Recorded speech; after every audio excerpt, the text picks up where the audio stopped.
In today's video, I'm going to teach you how to create and activate a workflow from scratch.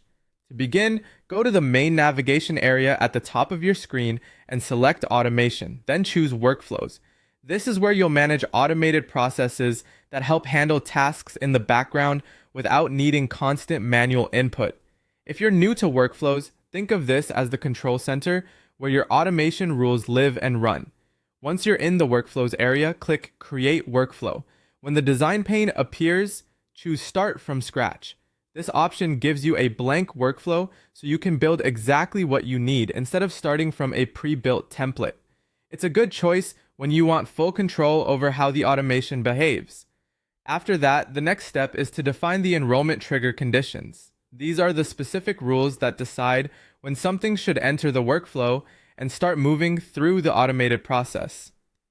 In other words, the trigger is what tells the system, begin this workflow now. Take your time here and make sure the conditions are accurate, because these rules determine which records, items, or events will activate your background automation loop. Clear trigger settings are essential if you want the workflow to run reliably and only when intended. Once your trigger is in place, start building the workflow actions. Add action cards below the trigger step by selecting step components from the Choices panel. Each action card represents something the workflow should do after it begins. As you add these components, think carefully about the order, since the sequence controls how the automation unfolds.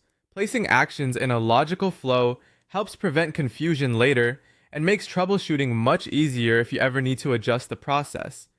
Before turning anything on, review the entire action chain from top to bottom. Make sure the layout reflects the process you want and confirm that each step connects properly to the next. This final review is important because even a small setup mistake can affect how the workflow performs once it's live. Double-check the trigger, scan the action cards, and verify that the full chain matches your intended automation path. When everything looks correct, click Turn On to activate the workflow rules.